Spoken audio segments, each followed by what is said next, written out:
에스겔 14장 12절에서 23절까지의 말씀을 제가 받들어 봉독하겠습니다. 말씀을 봉독할 때 하나님께서 계시해 주시기를 원합니다. 여호와의 말씀이 또 내게 임하여 이르시되, 인자야, 가령 어떤 나라가 불법을 행하여 내게 범죄함으로 내가 손을 그 위에 펴서 그 의지하는 양식을 끊어 기근을 내려 사람과 짐승을 그 나라에서 끊는다 하자. 비록 노아, 다니엘, 욥 이 세 사람이 거기에 있을지라도 그들은 자기의 공의로 자기의 생명만 건지리라. 나 주 여호와의 말이니라. 가령 내가 사나운 짐승을 그 땅에 다니게 하여 그 땅을 황폐하게 하여 사람이 그 짐승 때문에 능히 다니지 못하게 한다 하자.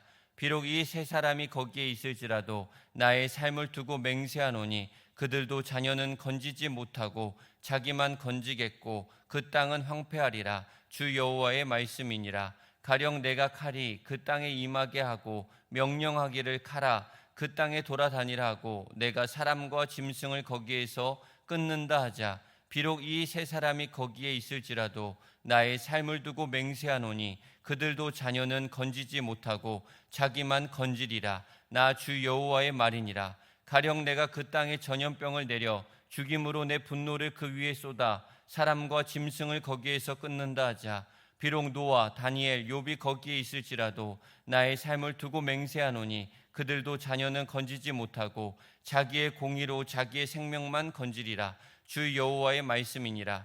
주 여호와께서 이같이 이르시되, 내가 나의 네 가지 중한 벌 곧 칼과 기근과 사나운 짐승과 전염병을 예루살렘에 함께 내려 사람과 짐승을 그 중에서 끊으리니 그 해가 더욱 심하지 아니하겠느냐.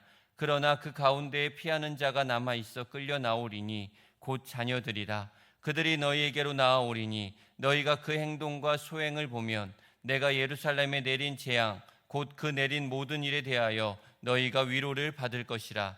너희가 그 행동과 소행을 볼 때에 그들에 의해 위로를 받고 내가 예루살렘에서 행한 모든 일이 이유 없이 한 것이 아닌 줄을 알리라. 주 여호와의 말씀이니라. 아멘. 이 말씀은 살아계신 하나님의 말씀입니다. 하나님께 감사드립니다. 아멘. 오늘 본문은 남유다 심판 집행 중에 구원의 개별성과 또한 남겨진 자들의 소행을 통한 심판의 정당성을 말씀하고 있습니다. 이 부분을 두 단락으로 나눌 수 있는데, 먼저 12절에서 20절까지는 하나님께서 대기근, 맹수, 칼, 전염병이라는 각각의 방법을 통해서 불특정한 어떤 나라를 심판하실 경우를 가정합니다. 거기에 위대한 믿음의 사람들인 노아, 다니엘, 욥 이 세 사람이 거기에 있을지라도 그들은 자기 자녀도 구원하지 못하고 오직 그들 자신만을 구원할 수 있음을 말씀하죠. 즉 구원의 개별성을 강조한 것입니다.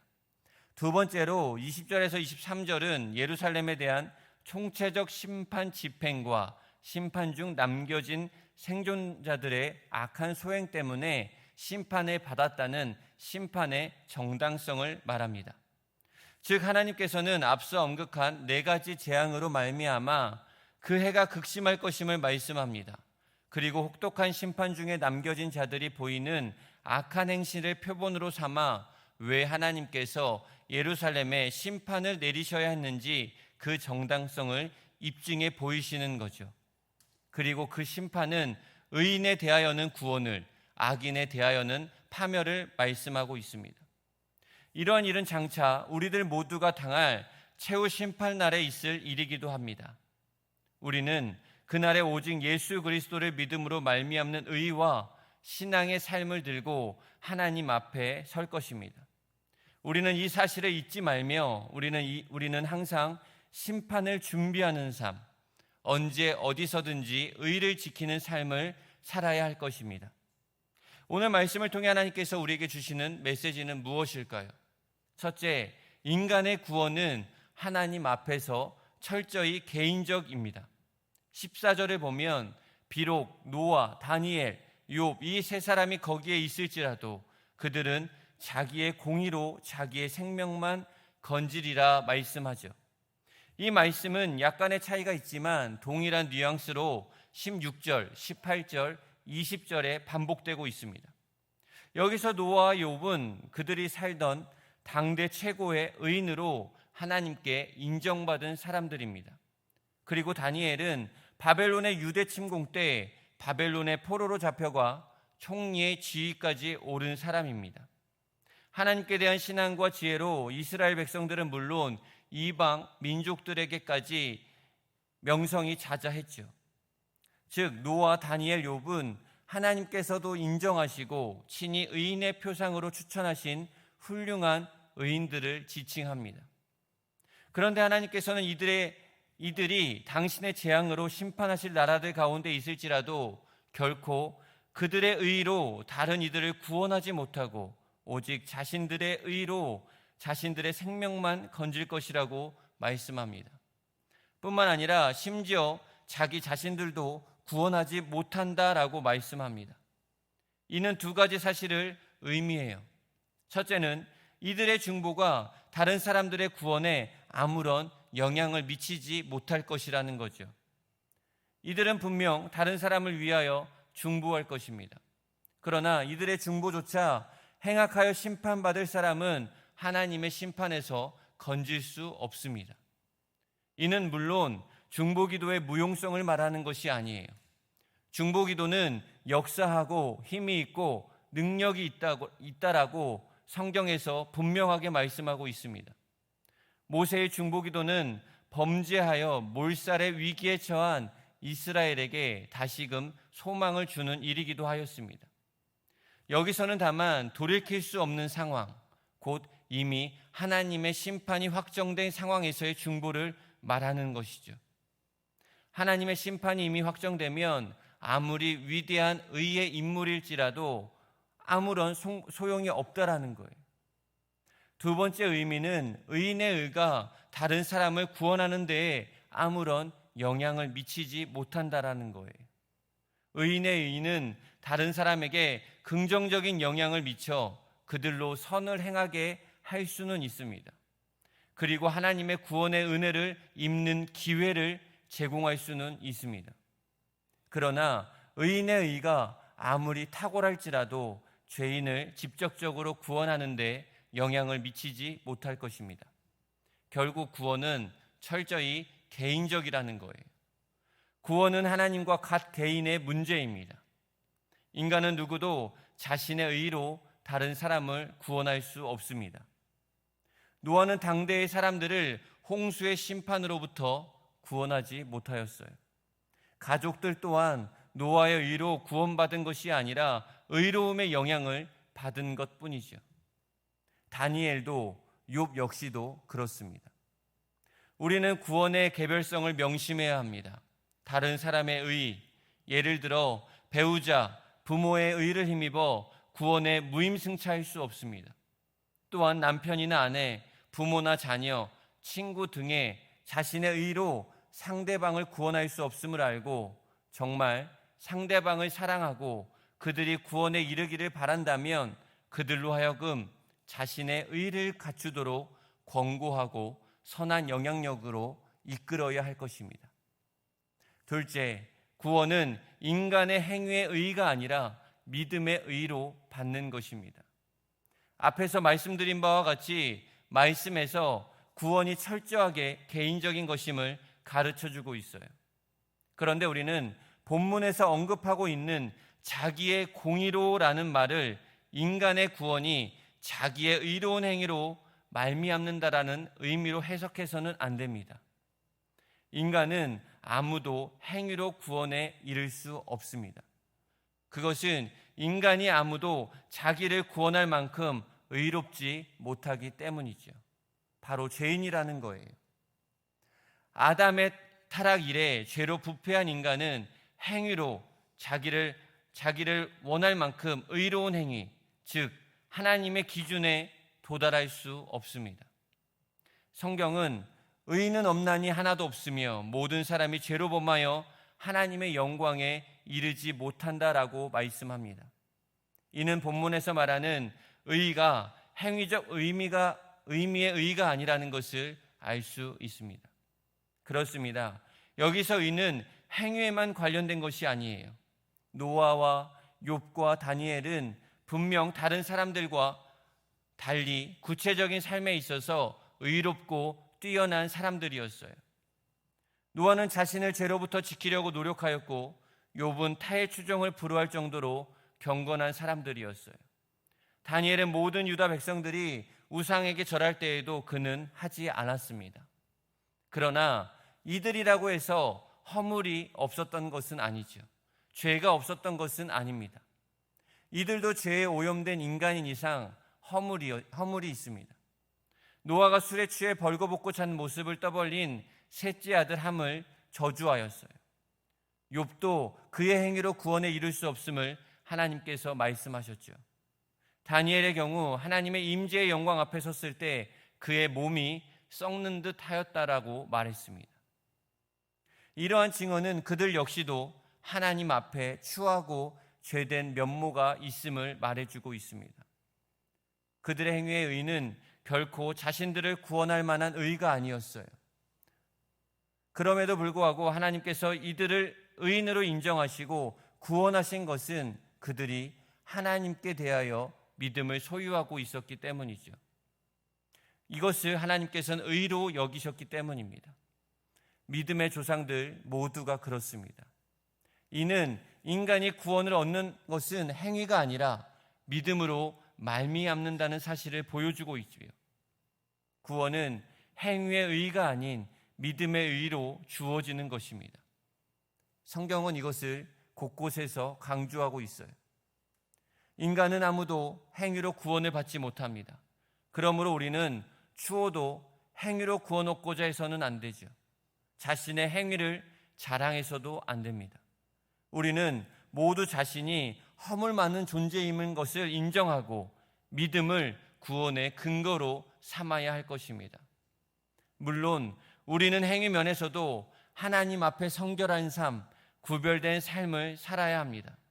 그러나 우리가 구원을 얻을 수 있는 이유는 그 어떤 것보다 하나님의 크신 사랑으로 인한 그리스도의 놀라운 대속의 은혜임을 잊지 말아야 합니다. 그리할 때 우리는 언제 어디서나 하나님만을 절대 의지하는 참된 구원의 삶을 살게 될 것입니다. 마지막 셋째, 자신의 의로 다른 이를 구원에 이르게 할 분은 오직 예수 그리스도 한 분이십니다. 14절에서 자신의 공의로 자기만 구원할 수 있다 하였어요. 16절, 18절에서도 나오지요. 이는 이들의 지닌 의의 한계를 명확하게 나타내고 있어요. 인간의 의는 자기 외에 다른 사람을 구원할 수 없는 의입니다. 하나님께서 어떤 사람을 의롭다 하신다면 그것은 그가 정말 의로워서가 아닙니다. 앞에서 언급한 것 같이 인간은 본래 다 의롭지 못합니다. 그럼에도 불구하고 하나님께서 어떤 사람을 의롭다고 하시는 것은 그의 믿음을 의로 여겨주시기 때문이죠. 믿음의 조상 아브라함도 허물 많은 사람이었지만 하나님에 대한 그의 믿음을 보시고 그것을 의로 칭해 주셨어요. 의로 여겨주셨죠. 즉 아브라함은 하나님의 은혜로 말미암아 의인으로 칭해진 것이죠. 이는 의인이라 불리는 모든 사람에게 해당합니다. 믿음의 조상들, 선진들 모두 믿음으로 말미암아 의를 선사받은 것입니다. 그것은 그들뿐만 아니라 우리들에게도 마찬가지죠. 그리고 사람은 아무도 다른 사람을 구원할 수 없어요. 그런데 홀로 자신의 의로 많은 사람을 구원하신 분이 있습니다. 사실 우리가 하나님으로부터 의롭다함을 받을 수 있게 된 것도 다 그분의 의를 덧입었기 때문이죠. 그분이 누구십니까? 바로 우리 주 예수 그리스도이십니다. 하나님의 독생자이신 예수님만이 유일하게 본질적으로 죄가 없으신 분으로 완전한 의인이셨기 때문이죠. 예수 그리스도께서 죄가 없으신 이유는 그는 완전한 인간이시면서 동시에 완전한 하나님이셨기 때문입니다. 예수 그리스도는 스스로 의로우셨던 유일한 인간이셨어요. 이처럼 의로우신 예수 그리스도께서는 친히 이 세상 모든 사람들의 죄를 위하여 십자가에서 대속의 죽음을 당하셨습니다. 그리고 인류의 모든 죄를 사하시고 그들을 의롭다 인정받게 할 온전한 의를 이루셨습니다.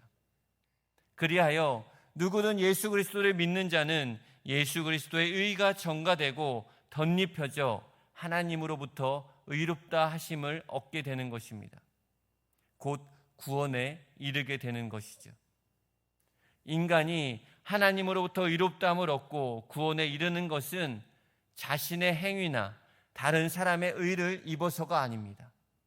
인간이 의롭다함을 얻을 수 있는 유일한 길은 예수 그리스도를 믿는 믿음으로 말미암는 것입니다. 사랑하는 성도 여러분, 세상에는 성인과 의인으로 불리는 사람들이 많이 있어요. 사람들은 그들을 추앙하고 숭배하기까지 합니다. 그러나 그들은 자신들을 추앙하거나 숭배하는 자들로 구원을 얻게 하지 못합니다. 그들의 의는 죄인을 구원할 만한 의가 아니에요. 그들도 죄와 심판으로부터 구원을 얻으려면 구원자 예수 그리스도로부터 의를 덧입어야 할 것입니다. 죄인으로 의롭다함을 얻게 하고 구원에 이르게 할 수 있는 의인은 오직 한 분, 예수 그리스도밖에 없습니다. 저와 여러분은 이 사실에 명심하여 예수 그리스도만 여러분의 구주이심을 믿으십시오.